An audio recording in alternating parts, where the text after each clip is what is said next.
తిరుపతిలోని తిమ్మినాయుడుపాలెంలో టీడీపీ ఆధ్వర్యంలో సంక్షేమ విజయాలు కార్యక్రమం నిర్వహించారు. కూటమి ప్రభుత్వం 2 ఏళ్లలో చేపట్టిన అభివృద్ధి సంక్షేమ పథకాలను ఇంటింటికి వివరిస్తూ కరపత్రాలు పంపిణీ చేశారు.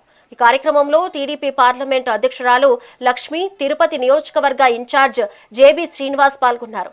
సూపర్ 6 హామీలతో పాటు అన్ని సంక్షేమ పథకాలను పారదర్శకంగా అమలు చేస్తున్నామని తెలిపారు. ఈ సందర్భంగా మంగళం ప్రాంతం ప్రభుత్వ భూముల ఆక్రమణలపై మాజీ ఎమ్మెల్యే భూమన కరుణాకర్ రెడ్డిపై తీవ్ర ఆరోపణలు చేశారు. ఆయనపై చట్టపరమైన చర్యలు తప్పవని హెచ్చరించారు.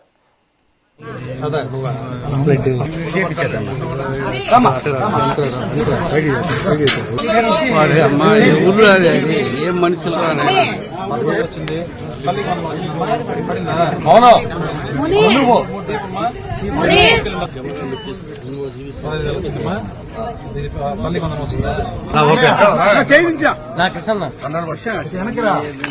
రైట్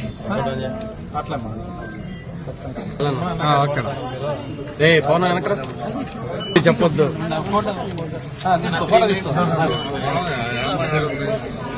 ఈరోజు కూటమి ప్రభుత్వం ఈ 2 ఏళ్ల సుపరిపాలనలో మేము అమలు చేస్తున్న పథకాల గురించి, అభివృద్ధి గురించి, సంక్షేమం గురించి ఈరోజు ఇక్కడికి 50వ డివిజన్ చేరుకోవడం జరిగింది. ఇక్కడ ప్రతి ఒక్క ఇంటికి వెళ్ళి మీకు ఈ అభివృద్ధిలో సంక్షేమ పథకాలు అందుతున్నాయా లేదా అని అడుగుతా అంటే ప్రతి ఒక్కళ్ళు సంతోషంగా వాళ్ళకి అంటే దీపం పథకం అయితే ఏంటి, పెన్షన్స్ అయితే ఏంటి, లేకపోతే అమ్మఒడి కానీ, ఉచిత బస్సు కానీ, అన్న క్యాంటీన్ల గురించి చాలా సంతోషంగా ప్రజలు స్పందన ఉంది. అలాగే ఇక్కడ లోకల్ సమస్యలు కొంచెం ఈ వార్డులో సమస్యల గురించి కూడా తెలుసుకొని రోడ్లు, సిమెంట్ రోడ్స్ గురించి, డ్రైన్స్ గురించి అన్ని అధికారులతో మాట్లాడి, ముఖ్యంగా శ్మశానం గురించి కూడా మాట్లాడి అన్ని త్వరితగతిన ఈ వార్డు సమస్యలన్నీ పూర్తి చేస్తామని హామీ ఇవ్వడం జరిగింది. ఈ కార్యక్రమంలో యాదవ్ కార్పొరేషన్ చైర్మన్ నరసింహ యాదవ్ గారు, అలాగే పార్లమెంటు అధ్యక్షురాలు పనబాకమ్మ గారు, మిగతా తెలుగుదేశం కుటుంబ సభ్యులందరూ పాల్గొన్నారు. అందరికీ ధన్యవాదాలు. ప్రజల్లో స్పందన మీరే చూస్తున్నారు, మీడియా అంతా ఇక్కడ ఉన్నారు. ప్రతి ఒక్కళ్ళ ముఖంలో సంతోషం ఉంది. ప్రభుత్వం గురించి చాలా మంచిగా చెప్తున్నారు.